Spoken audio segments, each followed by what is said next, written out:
Dan yang kelima, ini kuncinya. Yang akan jadi pembahasan kita siang hari ini. Sedekah.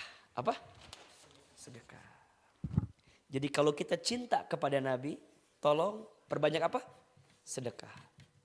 Izin saya bahas ini lebih detail sekarang ya. Jadi kalau hari ini teman-teman panitia mengambil tema terkait dengan zakat sebagai wujud kepedulian dan keteladanan akhlak baginda Nabi, memang Nabi itu ahli sedekah. Dan kalau kita bicara sedekah itu ada dua.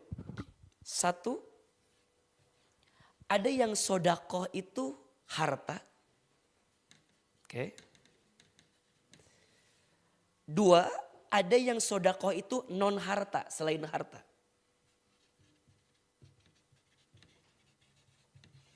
Oke. Saya bahas sedikit dulu ya. Apa itu sedekah? Apa itu sedekah? Sedekah itu setiap kebaikan yang kita hadirkan. Itu namanya sedekah. Maka wajar kalau setiap kebaikan itu dibagi dua. Satu ada yang sifatnya harta. Dua ada yang sifatnya non harta. Yang non harta itu apa? Pokoknya setiap kebaikan yang kita hadirkan itu namanya sedekah. Bahkan senyum sedekah. Ada sampah di tengah jalan kita singkirkan atau kita buang ke tong sampah, sedekah. Itu namanya sedekah non harta. Dan itu catatannya juga luar biasa pahalanya. Tapi ada yang menjadi core pembahasan kita siang hari ini adalah sedekah harta. Sedekah harta itu ada dua. Satu, ada yang sifatnya wajib. Oke. Ada yang sifatnya sunnah muakkadah. Sesuatu yang dianjurkan. Oke. Sifatnya sunnah muakkadah. Tidak wajib, tapi dianjurkan. Sedekah harta dibagi dua. Satu ada yang sifatnya wajib. Berarti wajib itu apa? Perkara yang kalau nggak ditunaikan maka akan mendapatkan dosa. Kalau ditunaikan dapat pahala. Itu wajib tuh. Nah kalau sunnah muakkadah, sesuatu yang kita lakukan akan mendapatkan pahala kebaikan. Makin banyak, makin besar, makin gede pahalanya. Itu sunnah muakkadah. Nah sekarang pertanyaannya, Ustadz, kalau sedekah yang sifatnya harta itu ada yang wajib. Ada sedekah tadi ya. Yang sifatnya harta. Oke, harta. Itu ada dua tadi kan? Ada yang wajib. Ada yang sunnah. Oke. Apa itu yang wajib? Nah ini yang jadi pembahasan kita. Zakat. Zakat itu wajib. Di mana Ustadz keterangannya? Silakan dibuka di rumah ya. Quran surat At-Taubah surat ke-9 ayat 103. A'udzubillahi minasyaitonirrajim. Bismillahirrahmanirrahim. Khudh min amwalihim. Ambillah dari sebagian harta yang mereka miliki. Lihat. Itu perintahnya fi'il amr. Fi'il amr itu berarti kalimat perintah. Jadi kalau ada paksaan itu sifatnya memaksa gitu. Khudh, ambillah. Min amwalihim, dari harta mereka, sodakotan, sedekah. Yang sifatnya harta, yang sifatnya wajib namanya zakat. Pertanyaannya, kenapa zakat itu diwajibkan? Kenapa zakat itu diperintahkan? Bahkan mohon maaf, di zaman Khalifah Abu Bakar As-Siddiq, ada orang yang tidak bayar zakat, itu diperangi dengan perang Riddah. Karena mereka adalah orang yang menolak bayar zakat. Sekarang kebayang gak? Kalau kita zaman Khalifah Abu Bakar As-Siddiq, mungkin yang gak bayar diperangi kan? Ini mengingatkan kepada kita tentang pentingnya untuk memahami zakat ini. Maka sekarang Ustadz pertanyaannya, apa hikmah, apa tujuan, apa keutamaan dari zakat, yang bisa mengantarkan kebaikan untuk kita? Kenapa Allah itu perintahkan zakat ke kita? Kenapa Allah itu perintahkan kita mengeluarkan harta? Ingat, tidak ada satu syariat yang dijelaskan atau yang diperintahkan dalam hidup kita kecuali ada kebaikan. Saya ulangi ya. Jadi tidak mungkin Allah itu memberi satu perintah kepada kita kecuali ada kebaikan. Sekarang sebelum kita bahas keutamaannya, tadi ada yang nanya, "Aa, kalau yang wajib itu zakat, kalau yang sunnah apa?" Izin ya, ada 3. Satu namanya infak. Namanya apa? Infak. 2 namanya wakaf. Apa namanya? Wakaf. 3 namanya hibah. Apa namanya? Hibah. Oke. Jadi yang namanya sedekah harta itu ada 2. Satu yang sifatnya wajib namanya zakat. 2 ada yang sifatnya sunnah muakkadah. Tidak 3. 1 infak, 2 wakaf, 3 hibah. Kalau zakat ada aturannya. Ada patokannya. Ya, secara jumlah ada. Secara patokan harta namanya nisab. Secara waktu namanya haul. Orang yang menerimanya ada, namanya mustahiq. Itu zakat.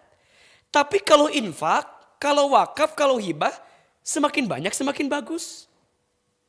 Ya, dan gak ada aturan harus berapa, harus kepada siapa. Nah, itu silahkan. Nah, kembali kepada poin ini. Bagaimana caranya agar kita bisa menumbuhkan kebaikan ini? Bagaimana caranya agar kita bisa menumbuhkan kebaikan ini? Berarti kita harus tahu apa keutamaan zakat itu, Ustaz. Apa keistimewaan orang yang bayar zakat itu, Ustaz. Apa yang akan kami dapatkan kalau kami bayar zakat. Dan sebaliknya, apa yang akan kami dapatkan kalau kami tidak bayar zakat. Dan ini penting untuk kita bahas. Ini menjadi sesuatu yang sangat penting untuk kita pahami. Karena biasanya seseorang itu mau beramal kalau tahu ilmunya. Betul apa betul? Seseorang itu semangat dalam beramal kalau tahu keutamaannya. Betul? Nah, izin dengan tanpa menggurui. Siang ini Ahilman ingin share keutamaan atau keistimewaan dari zakat yang kita tunaikan. Dan ini adalah sebagai bentuk kecintaan kita kepada Nabi Muhammad SAW. Ini sebagai bukti rasa cinta kita kepada Nabi Muhammad SAW. Bukan tanpa alasan kita mempelajari seperti apa ya keutamaan dan keistimewaannya, tapi karena kita ingin mendapatkan cinta dari Nabi Muhammad SAW. Sekarang pertanyaannya, Ustadz, apa keistimewaan dari zakat itu? Sehingga zakat itu adalah sesuatu yang sangat dianjurkan. Wabil khusus ya, walaupun secara umum nanti kita bahas secara infak juga. Tapi setidaknya sikap peduli yang kita berikan itu dalam bentuk zakat, dalam bentuk infak, apa yang akan kita dapatkan? Setidaknya ya, sedekah harta itu, sedekah harta, setidaknya ada 5 keistimewaan yang akan kita dapatkan kalau kita mengeluarkan sedekah harta kita. Ada 5 keistimewaan. Oke, yang pertama, zakat itu, infak itu mensucikan harta. Apa yang pertama? Mensucikan harta. Masya Allah. Kita tidak tahu pasti dari harta kita apakah sudah bersih semuanya atau tidak. Maka bagaimana cara membersihkannya? Zakat, infak, sedekah.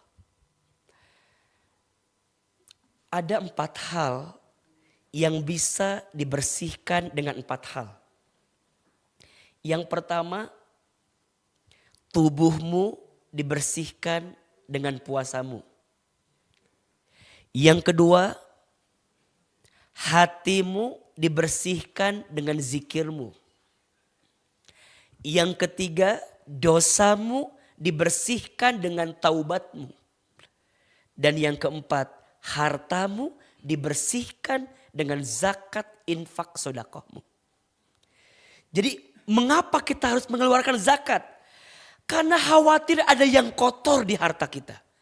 Dan zakat itu yang mensucikannya. Berarti mohon maaf Ustadz, kalau kita tidak mengeluarkan zakat berarti ada yang kotor. Iya. Dan bayangkan, kalau di tubuh kita ada kotoran yang seharusnya dikeluarkan, tapi kita tidak mengeluarkannya, apa yang terjadi? Akan tumbuh sakit-sakit yang lain, penyakit-penyakit yang lain. Karena ada sesuatu yang bisa kita sucikan, tapi kita gak keluarkan. Dan ingat ya, ternyata keluarga besar Telkom yang dicintai Allah, di antara pertanyaan yang paling berat ketika nanti hari kiamat itu adalah pertanyaan terkait harta. Terkait harta. Nabi SAW bersabda,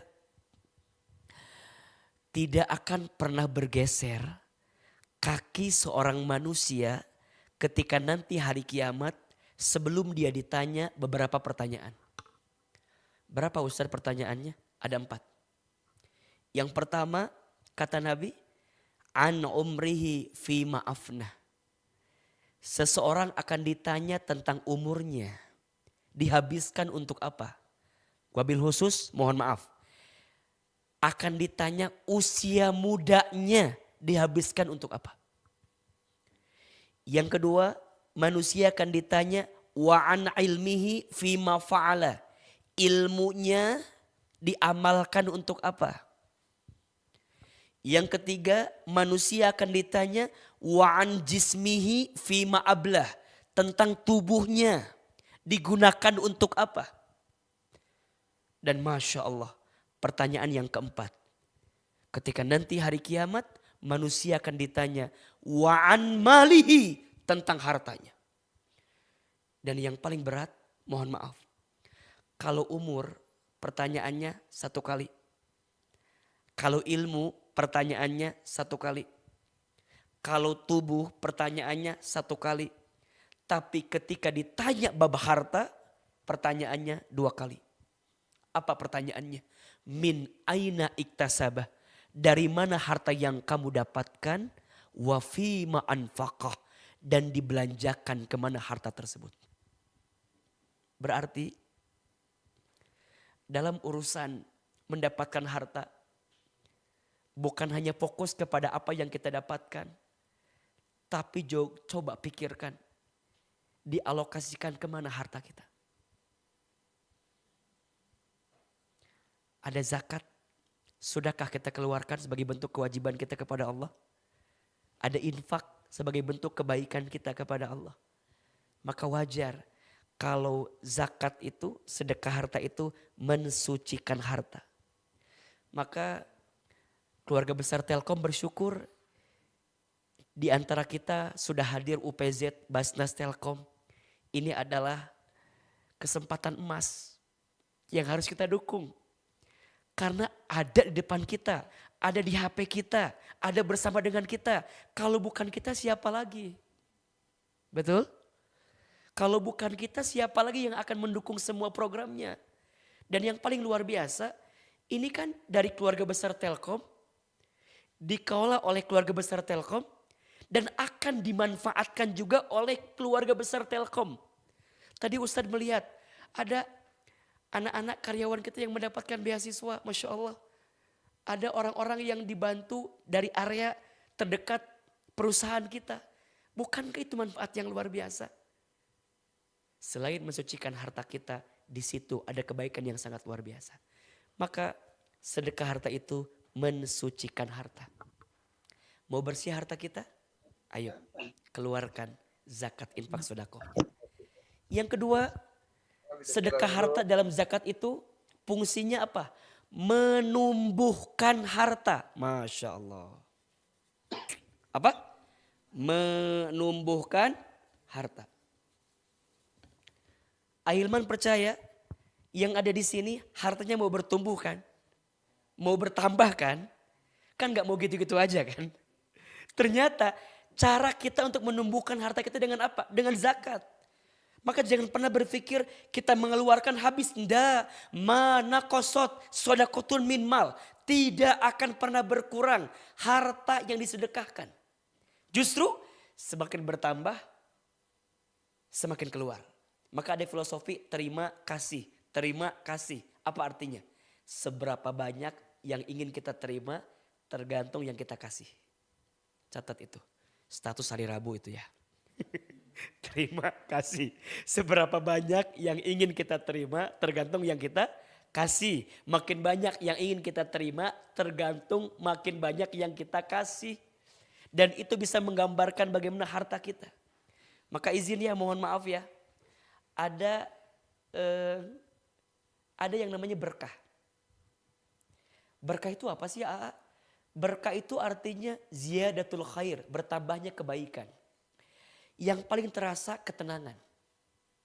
Sok AA mau tanya, tolong jawab di chat ya, tolong jawab di chat ya.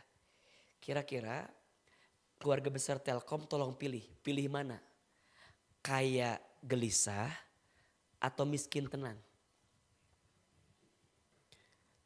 Pasti pilihannya nomor 3 ya, kaya tenang pasti itu. Sok dibaca, kaya tenang. Kaya tenang ya, oke. Sekarang kalau ada pilihan antara kaya dan tenang, mana yang paling penting? Kayanya atau tenangnya? Jawabannya pasti tenangnya, betul? Oke. Sekarang saya tanya begini. Ada nggak orang kaya yang gelisah? Ada. Orang miskin gelisah? Lebih banyak itu ada kayaknya itu ya. Saya mau bilang begini. Ternyata ketenangan itu tidak dirasakan dari apa yang kita dapatkan. Tapi ketenangan itu terasa dari apa yang kita berikan. Dan itu ada pada zakat kita. Maka keberkahan itu datang dari ketenangan itu. Dan ingat, orang yang membayar zakat akan menumbuhkan hartanya menjadi sesuatu yang mengantarkan kebaikan untuk dirinya. Sedangkan yang tidak mengeluarkan zakatnya boleh jadi banyak hartanya tapi tidak mengantarkan keberkahan. Maka ada rumus, jangan minta senang tapi minta tenang. Karena yang senang belum tentu tenang, tapi yang tenang pasti senang. Yang ketiga, saya percepat ya. Ternyata sedekah itu, harta itu membahagiakan, Masya Allah. Makin banyak yang kita keluarkan, makin bahagia kita. Dan yang paling luar biasa, teman-teman tahu, di antara amal yang dicintai Allah adalah apa? Membahagiakan hati orang lain.